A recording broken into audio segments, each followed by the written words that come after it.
Hello student, welcome back. उम्मीद करता हूं यहाँ पे सब लोग ठीक हो गए। आज का मेन पर्पस है वीडियो बनाने का। बहुत सारे बच्चे लोग की कमेंट्स आ रहे थे कि सर एग्जाम है, सीएस की एग्जाम है, स्पेशली सीएस की एग्जाम शुरू हो रही है नेक्स्ट 10 डेज के बाद, तो थोड़ी बहुत टिप्स दे दो सर, कि थोड़ा बहुत मतलब समझा दो कि कैसे क्या होगा। अगर आपको एग्जाम क्रैक करना है तो बॉस ये 7 गुरु मंत्र क्या कर लीजिए, आप याद रख लीजिए। बिकॉज एग्जाम जो है आपके प्रोफेशनल लेवल पे एग्जाम्स है, यहाँ पे आपका नो डाउट आपको मेंटली थोड़ा टॉर्चर किया जाएगा। सर टॉर्चर मतलब कौन से सेंस में? मतलब पहला ही पेपर टफ डाल देंगे तो डरना नहीं है बॉस। जैसे पेपर जा रहा है पेपर को भूल जाओ, नेक्स्ट डे की क्या कर लीजिए, प्रिपरेशन शुरू कर दीजिए। प्रोफेशनल लेवल के एग्जाम में बट हाँ आपको छुट्टी नहीं है, 1 या 2 छुट्टी मिलती है हार्डली, और आपके पेपर जो देते हैं कंटिन्यूएशन में होते हैं। तो यहाँ पे बेनिफिट उन बच्चों लोग को है जिनका एक ही ग्रुप बाकी है, उनको लिए बेनिफिट है। क्योंकि अभी क्या होता है कि भाई आपका पहले पेपर का फर्स्ट मॉड्यूल का फर्स्ट पेपर होता है, बाद में सेकंड मॉड्यूल का फर्स्ट पेपर होता है, थर्ड मॉड्यूल का फर्स्ट पेपर होता है। तो फर्स्ट मॉड्यूल का सेकंड पेपर आने में 2-3 दिन क्या मिल जाती है छुट्टी। तो जो बच्चे लोग ऑलरेडी क्लियर हो चुके हैं, एग्जीक्यूटिव की बात करूं तो 2 ग्रुप है, एक ग्रुप क्लियर हो चुके हैं तो उनके लिए बेनिफिट है। अगर वो एक ही ग्रुप दे रहा है तो उनके लिए भी बेनिफिट है कि भाई छुट्टी मिलेगी ज्यादा। प्रोफेशनल लेवल की भी बात करो तो सेम, कि जहां पे 9 पेपर्स होते हैं कंटिन्यूएशन में, उसके अंदर एक ही छुट्टी होती है जितना मुझे मालूम है, और वहां पे भी कंटिन्यूएशन सेम प्रोसीजर है। मतलब एक पहले मॉड्यूल का फर्स्ट पेपर होगा, सेकंड मॉड्यूल का फर्स्ट पेपर होता है, बाद में थर्ड मॉड्यूल सो ऑन। तो मतलब वहां पे जो सेकंड मॉड्यूल खाली जिसका देते रहेंगे या तो फिर खाली थर्ड मॉड्यूल्स देते रहेंगे उनको लिए बेनिफिट है क्योंकि उनको छुट्टी मिलती है। बट जो फर्स्ट टाइम एग्जाम्स दे रहे हैं, यहाँ पे फर्स्ट टाइम जो एग्जाम दे रहे हैं मेरे उन बच्चों को स्पेशल रिक्वेस्ट है। क्या सर स्पेशल रिक्वेस्ट है? फर्स्ट टाइम आप एग्जाम दे रहे हो, प्रोफेशनल हो या तो एग्जीक्यूटिव हो, कोई भी आप दे रहे हो, कोई भी लेवल दे रहे हो आप, यहाँ पे पासिंग परसेंटेज जो सबसे ज्यादा होता है। मतलब सर सबसे ज्यादा मतलब आप कैसे जज कैसे कर सकते हो? बहुत सारे ऐसे मैंने देखे हैं बच्चे लोग को कि पास में मैंने भी बहुत सारे ऐसे ऑब्जर्व भी किया है। जब भी मैं भी सीएस कर रहा था, मतलब मेरे को भी इतना टाइम नहीं हो चुका है, मतलब मैं भी रिसेंटली क्लियर हुआ, मतलब 3 साल 4 साल हो गए, मेरे को भी जल्दी क्लियर हो गया, भगवान की दया थी और हार्ड वर्क था। यहाँ पे आप बोल रहे हो कि सर हार्ड वर्क करना है कि स्मार्ट वर्क करना है, पहले तो स्मार्ट वर्क पे भरोसा करिए, हार्ड वर्क पे भी भरोसा रखिए अपने आप को। और यहाँ पे लक है, no doubt 20% is your luck, but 80% is your hard work. वो 20% लक तभी खुलेगा जब भी अपना 80% क्या होगा, हार्ड वर्क होगा। तो यहाँ पे आप खाली लक पे मत बैठिए। आप बहुत सारे ऐसे होते हैं कि अपने फ्रेंड सर्कल में जो फर्स्ट अटेम्प्ट क्लियर हो जाते हैं, बट हाँ आपको उसकी पीछे की मेहनत नहीं दिखती है, आपको उसका एंटरटेनमेंट, इंजॉयमेंट वो सब दिखता है, बट वो पीछे कितना मेहनत करता है वो किसी को नहीं देना।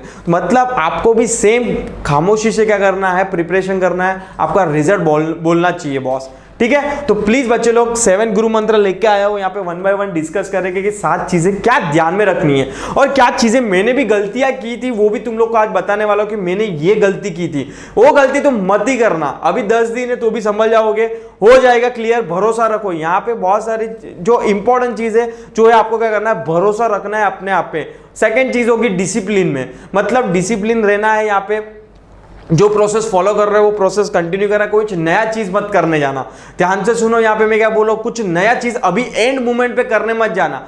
जो चीजें पढ़ रहे हो उतना ही पोर्शन अभी कवर कीजिए। जो नहीं पढ़ा है अब तक, अभी 6 महीने में 4 महीने में नहीं पढ़ा है तो उसको देखे ही नहीं। अभी ये टाइम आपको वही चीज पे लगाना जो ऑलरेडी आपने क्या कर दिया, जिस पे आपने इन्वेस्ट कर दिया टाइम, तो उसको ही क्या करना है आपको रिवाइज करना है। जो चीज को, सिलेबस को, जो पार्ट्स को आपने नहीं छुआ है वो पार्ट्स को ना देखो तो भला ही है अभी आपके लिए।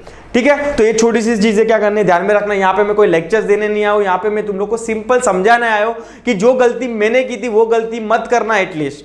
ठीक है, देखते 7 गुरु मंत्र लेके मैं क्या आया हूं। यहाँ पे 7 गुरु मंत्र देखते हैं, 1 बाय 1 डिस्कस करते हैं। आप सभी ऑफ कोर्स मेरे से ज्यादा इंटेलिजेंट हो और आपको भी मालूम है क्योंकि आप खुद प्रोफेशनल लेवल पे, अगर आप प्रोफेशनल लेवल पे हो तो भाई आप इतना तो मैच्योर्ड हो कि क्या चीजें मुझे ध्यान में रखनी है। बट ये स्पेशल वीडियो एग्जीक्यूटिव वाले के लिए है कि जहाँ पे उनको अभी ठीक है फाउंडेशन क्लियर किया है और जस्ट अभी 13-14 में वो लोग रहेंगे तो उतना उन लोग ने देखा नहीं रहेगा। बट जिन बच्चों ने ऑलरेडी 2-3 अटेम्प्ट्स दे दिए उनको फील हो गया रहेगा भाई ये खाली मजाक का एग्जाम नहीं है, आपको यहाँ पे बहुत सीरियसनेस हो जाना है। अगर आप सीरियस नहीं हुए तो आईसीएसआई आपको ऑटोमेटिकली सीरियस करना सिखा देगी। मतलब अगर आप डिसिप्लिन में नहीं रहे तो आईसीएसआई के पास पावर है कि आपको ऑटोमेटिकली डिसिप्लिन आ जाएगी। यस, 7 गुरु मंत्र, 7 इंपॉर्टेंट चीजें आपको माइंड में रखनी है before going for your exam. 10 दिन बाकी है, 10 दिन पहले एक छोटे से एक अवेयरनेस कर दे रहा हूं। 7 पॉइंट प्लीज याद रखना, क्या क्या पॉइंट्स होगा वो। पहला ही पॉइंट है जो है आपका prepare revision note. Of course ये बहुत ज्यादा इंपॉर्टेंट है, ये बहुत ज्यादा इंपॉर्टेंट है बॉस। देखो आप अगर आपके एग्जाम में कोई छुट्टी नहीं है, आपको खुद को मालूम है कि मुझे कोई एग्जाम में छुट्टी नहीं है बॉस, एक पेपर का दूसरा पेपर मुझे कंटिन्यूएशन में देना है, तो आपके पास गिन के हाथ काउंट करूं ना तो आपके पास 12 घंटा से ज्यादा नहीं होगा रिवीजन करने के लिए। आप अगर नींद सेक्रीफाइस कर रहे हो, कुछ भी सेक्रीफाइस कर रहे हो, खाना नींद में सपोज के 8 घंटे की जगह 3 घंटा ही सो रहे हो क्योंकि फाइनल एग्जाम से है, यहाँ पे सोना टाइम वेस्ट नहीं कर पड़े, हाँ सोना भी पड़ेगा क्योंकि 9 दिन तो आप कंटिन्यू जाग नहीं सकते। तो यहाँ पे मैंने एक पॉइंट वो भी लिखा है, गेट इनफ स्लीप, मतलब वो भी ज्यादा जरूरी है एग्जाम के लिए, वरना चक्कर आ जाते हैं, मतलब सर दर्द करने लगता है। आप एग्जाम टाइम पे ये तो इतना प्रेशर होता है, पहला ही पेपर देख के आपको पहला क्वेश्चन देख के आप बेहोश हो जाओगे। तो प्लीज बच्चे लोग, यहाँ पे मैं प्रिपरेशन की बात कर रहा हूँ इसलिए कर रहा हूँ, रिवीजन की बात इसलिए कर रहा हूँ कि वहां पे आपके पास 12 घंटे में पूरा बुक आपका मॉड्यूल देखोगे तो मेरे को खुद को मालूम है कि जो 500-600 पेज का बुक्स है आपका, तो आप वो इंस्टीट्यूट का 500-600 बुक आपको 12 घंटे में रिवाइज नहीं होगा, बिकॉज आप अपन रोबोट नहीं है कि ऐसे ऐसे चिट्ठी किया तो हो जाएगा पूरा याद। तो यहाँ पे रिवीजन नोट बनाना बहुत जरूरी था। सर था क्यों बोला, अभी गया वो टाइम। अगर जिन बच्चों ने अभी रिवीजन नोट्स नहीं बनाया, आप देख लो आप कैसे अरेंज कर सकते हो। अदरवाइज जिन बच्चों ने रिवीजन नोट बनाया तो प्योरली वो रिवीजन नोट पे क्या करना, रिलाई करना, ठीक है। तो आपको रिवीजन नोट बनाना है, 100% बनाना है और वो रिवीजन नोट पढ़ के जाना है। मालूम ऐसा भी होता है कि बहुत बार ऐसा होता है कि बच्चे लोग पूरा साल मेहनत कर देते थे रिवीजन नोट बनाने में, मतलब वो 500 पेज का मॉड्यूल 600 पेज का मॉड्यूल 50 पेज में कवर करते हैं और वो 50 पेज भी पढ़ते नहीं है और अदर कंसेप्ट में क्या करते हैं, फोकस कर लेते हैं। लास्ट दिन पे क्या 10 दिन की पहले की भी बात करो, अभी भी आपको अनटच एरिया आपको देखना ही नहीं है। जो पूरा साल नहीं देखा वो एरिया तो देखो ही मत, अभी वो जाने दो, नहीं आया और आया तो भी अपने लग। समझ में आ रहा है? तो आपको रिवीजन नोट बनानी है, 500 पेज है, 600 पेज है, जो भी आपके मॉड्यूल्स के पेज है उसको 50 पेज में कन्वर्ट कर देना है आपको। अभी वो कैसे करना है वो आप पे। मैंने खुद ने मैंने भी सीएस कर रहा था, मैं सब मॉड्यूल्स का मैंने खुद की ओन नोट्स बनाई थी, जहां पे मैंने 500 पेज का 50-60 पेज में क्या किया था, कवर किया था। जैसे कि फॉर एग्जाम्पल एग्जीक्यूटिव में सेबी मेरे को बहुत डर लगता था सेबी में, तो मैंने क्या किया कि वो 500 पेज की 600 पेज की मैंने बुक्स 50-60 पेज में क्या कर दिया, रिवीजन लेक्चर्स में रिवीजन के फॉर्म में क्या बना दिया, पूरा हैंड राइटिंग से बना दिया था। जैसे कि प्रोफेशनल में भी मैंने तो जब अभी ओल्ड सिलेबस के अंदर था आईटी करके इंफॉर्मेशन टेक्नोलॉजी, वहां पे भी मुझे डर लगता था क्योंकि वो बुक भी छोटी थी, काउंट करने वाले तो 200 पेज की भी नहीं थी वो बुक, तो भी मुझे डर लगता, तो भी मैंने मेरे 30-40 पेज के क्या किया था, नोट्स बनाए थे। तो हैंड राइटिंग वाले खुद के ओन नोट्स बहुत ज्यादा जरूरी है वाइल रिवीजन, क्योंकि आपको खुद को मालूम है कि वो लास्ट दिन पे छुट्टी तो है नहीं अपने को, वो रिवीजन कर रहा, वो पूरा सिलेबस 500 पेज का कैसे कवर अप करे समरी फॉर्म में, वो आप पे है, ठीक है। सेकंड गुरु मंत्र आपको याद रखना है, solve the previous year question paper. ये जब भी आता है मेरे को बहुत डर लगता है इससे। क्यों सर? क्योंकि मेरे को जितना अटेम्प्ट्स लगे ना, मतलब मैं प्रोफेशनल में मैंने इतना पढ़ लिया था ना मॉड्यूल्स को, पर मैंने एक बड़ी गलती कर दी थी, एक बहुत बड़ी गलती कर दी कि मैंने पास्ट ईयर के प्रीवियस ईयर के पेपर्स एक भी नहीं देखे थे, because of my attitude, because of my ego. ये चीज मुझे थी कि मैं क्यों रिवाइज करूं, मुझे तो सब आता है, ये ईगो नहीं रखने का। तब से मैंने कान ऐसे कर लिया, मैंने सोच लिया कि पास्ट ईयर के पेपर, भले वो बीकॉम की एग्जाम क्यों ना देते हो, आपको पास्ट ईयर का पेपर देखना है, क्योंकि आपको आइडिया कैसे आएगा कि पेपर कैसे बनते हैं। अगर जब तक आपको आइडिया ही नहीं है बॉस पेपर कैसे बनते हैं, तब तक अगर आप मैच खेलने गए तो अभी प्रैक्टिस तो करना पड़ेगा ना बॉस।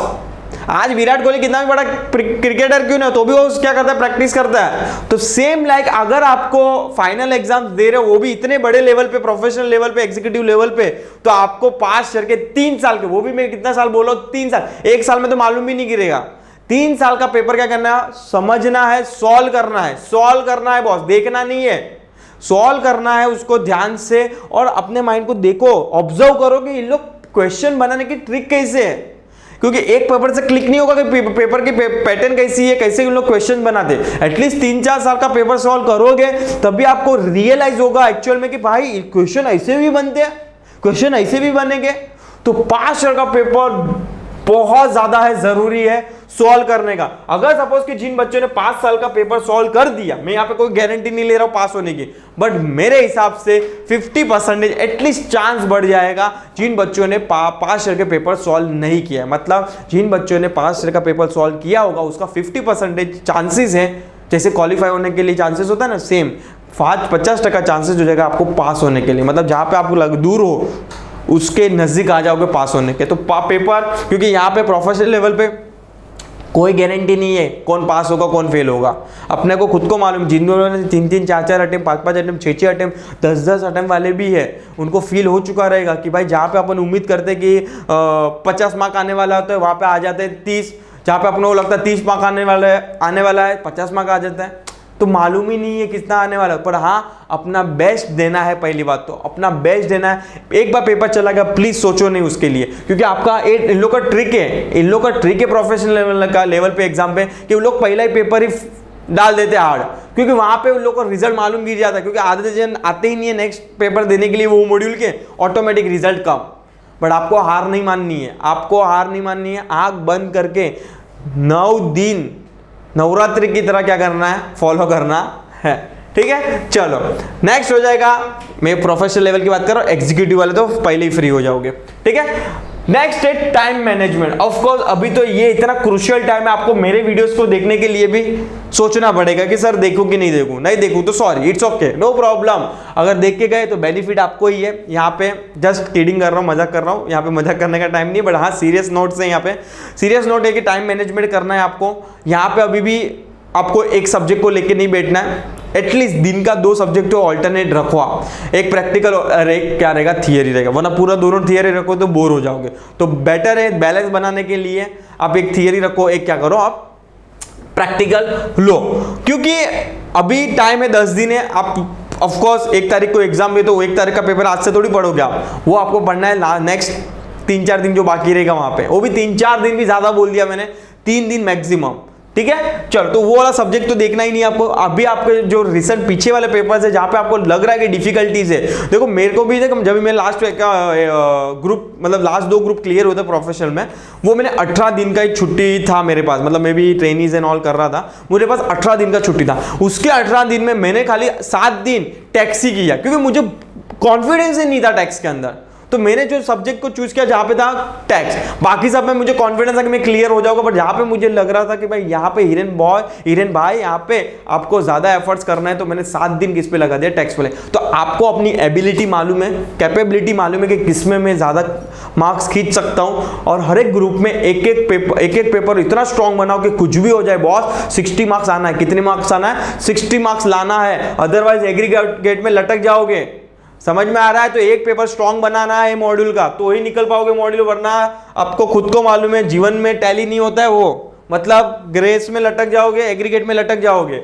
यस, 4th जो गुरु मंत्र होगा आपका, रिवाइज विद इन 24 आवर्स। मतलब यहाँ पे ये स्पेशल एडवाइस जो है ये एग्जीक्यूटिव वाले बच्चे लोग के लिए। सर ऐसा क्यों? क्योंकि देखो प्रोफेशनल लेवल पे तो ठीक है सिलेबस बहुत ज्यादा है, तो आप हर 24 आवर्स में इतना पढ़ नहीं सकते। मतलब जो अपन ने नया कंसेप्ट पढ़ा रहेगा, मैं बात कर रहा हूँ यहाँ पे नया कंसेप्ट। सर अभी तो आप बोले थे कुछ नया अनटच एरिया मत रखिए, बट हाँ अगर आपको लग रहा है कि भाई ये इजी हो जाएगा आधे 1 घंटे में, मतलब जहाँ पे वो पूछते भी एग्जाम में, क्योंकि आप 3 साल का पेपर सॉल्व करोगे ना तो आपको मेजोरिटी आइडिया आ जाएगा कि भाई ये एक क्वेश्चन है कि जो हर भले घुमा के पूछते पर कंसेप्ट यही है, इसमें से पूछते।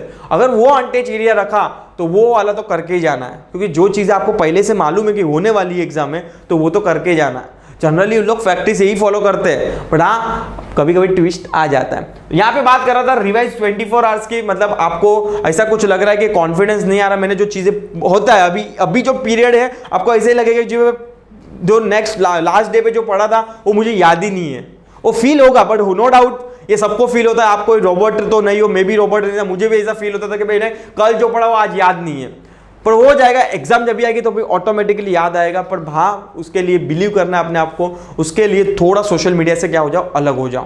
क्योंकि यहाँ पे सोशल मीडिया से अलग होने के लिए मैं इसलिए बोला कि यहाँ पे डिस्ट्रैक्शन बहुत ज़्यादा है।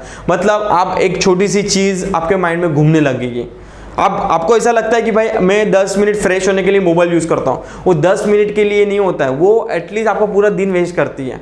तो प्लीज़ बच्चे लोग अभी थोड़ा सोशल मीडिया से क्या हो जाओ, अनटच रखो। एटलीस्ट 20 दिन ही है अभी आपका, 10 दिन ये दिन और 10 दिन एग्जाम के, 20 दिन ही है आपका, मतलब 10 जून तक आपको क्या करना है, थोड़े अपने आपको क्या करना है, सोशल मीडिया को दूर रखो, क्योंकि बहुत डिस्ट्रैक्ट करता है वो, छोटी से छोटी न्यूज़ आपको डिस्ट्रैक्ट कर देगी। तो अभी डिस्ट्रैक्ट नहीं होना है, आपको कॉन्सेंट्रेट करना है, ठीक है। नेक्स्ट हो जाएगा, नेक्स्ट 5th पॉइंट जो आपको ध्यान में रखना है, शिफ्ट बिटवीन सब्जेक्ट कैटेगरीज। जो मैं तुम लोग को बोला कि 2 सब्जेक्ट ऐसे डिवाइड करना है कि जहाँ पे एक प्रैक्टिकल और एक क्या हो, आपका थियरी हो। हर एक एग्जीक्यूटिव लेवल पे भी प्रैक्टिकल क्वेश्चन है, और हर एक मॉड्यूल में एक प्रैक्टिकल क्वेश्चन, प्रैक्टिकल आपको सब्जेक्ट दिया ही, एलोकेट किया ही लोग ने। तो आपको क्या करना है, शिफ्ट ऐसे मेंटेन करनी है कि आप इक्वल टाइम दो। भाई मुझे अगर इकोनॉमिक लॉ पढ़ने का ज़्यादा शौक है, मज़ा आ रहा है, तो मैं इकोनॉमिक पूरा पढ़ूंगा, इकोनॉमिक पूरा दिन पढ़ूंगा इकोनॉमिक लॉ, तो नहीं। आपको मज़ा आ रहा है उस पर ध्यान, ज़्यादा फोकस नहीं करना, आपको किधर डिफिकल्टीज लग रही है उस पर ज़्यादा क्या करना पड़ेगा, फोकस करना पड़ेगा, अगर आपको एग्जाम क्लियर होनी है तो। नेक्स्ट है, गेट इनफ स्लीप। ये बहुत ज़्यादा इंपॉर्टेंट है कि भाई यहाँ पे आपको एटलीस्ट, अभी भी 10 दिन बाकी है, तो एटलीस्ट आप यहाँ पे 6 घंटा मिनिमम लीजिए, 6 आवर मिनिमम आपको नींद लेनी है। और ले सको तो, आपको लग रहा है कि भाई मैं और 1 घंटा खींच सकता हूँ, तो मतलब खींच सकते हो सर, सोने के लिए आप बोलो तो मैं 12 घंटा सो सकता हूँ। यहाँ पे ऐसी बात नहीं कर रहा हूँ मैं, खींचने की बात इससे बात कर रहा हूँ कि भाई आपको लग रहा है कि भाई मैं कवर अप कर लूँगा, मेरा पोर्शन कवर अप हो जाएगा, तो फिर लीजिए, अदरवाइज क्योंकि आपको बाद में एग्जाम टाइम्स पे तो भाई वहाँ पे 4-5 घंटा ही सोना है। पर हाँ, सोशल मीडिया से दूर रहना अभी भी मेरा मेन पॉइंट ये एक ही है जो डिस्ट्रैक्शन करता है एग्जाम लाइफ पे, जो है आपका मोबाइल फोन। नो डाउट आप कोई क्लासेस को फॉलो कर रहे हो यूट्यूब पे, वो देखिए चलेगा, बट हाँ उसके अलावा इंस्टाग्राम से हो गया, आपको लगता है, मैं अभी बोल रहा हूँ, आपको लगेगा मैं माइंड फ्रेश कर रहा हूँ, ये माइंड फ्रेश नहीं होता है, वो डिस्ट्रैक्शन नहीं होता। कोई फ्रेंड का मैसेज आएगा कुछ इमरजेंसी का और वो पढ़ लिया तो आपके माइंड में वो घूमता रहेगा। इंस्टाग्राम पे कोई पेज पे सपोज कि फॉर एग्जाम्पल कोई न्यूज आ गई, वो माइंड में घूमने लगेगा। तो ये सब डिस्ट्रैक्शन के पॉइंट है, आपको वो अवॉइड करने हैं, ठीक है। और देखो ना, लास्ट वाला पॉइंट वही है, शट डाउन सोशल मीडिया, ठीक है। थोड़ा दुख लगेगा, मेरे को भी गुस्सा आएगा, आपको भी गुस्सा आएगा मेरे पे कि सर क्या बोल रहे हैं, पर हाँ जो प्रैक्टिकल है वो प्रैक्टिकल है, यहाँ पे कोई इमोशन नहीं है मेरे। मैं अभी बोल रहा हूँ, जिसको क्लियर होना है बच्चे लोग, प्लीज ये सतगुरु मंत्र क्या करना, याद रखना, फॉलो करो। मेरे यहाँ पे कोई गारंटी नहीं देगा भाई, यहाँ पे कोई गारंटी नहीं, मैं भी गारंटी नहीं लेता हूँ कि अगर मैं वापस सीएस बन गया तो वापस से एग्जाम दूंगा तो मैं वापस से सीएस बन जाऊँ, कोई गारंटी नहीं है। प्रोफेशनल लेवल पे एग्जाम है, बीकॉम लेवल थोड़ी है कि पास हो ही जाओगे, ज्यादा से ज्यादा केटी लगेगा।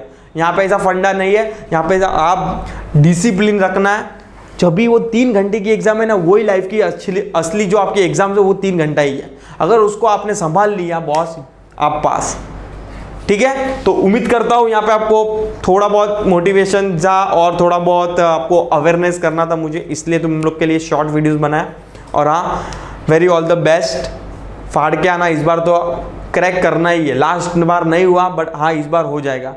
कितनी बार, कितने ईयर, जून दिसंबर खेलते रहोगे, डीजे बजते रहेगा आप लोग का।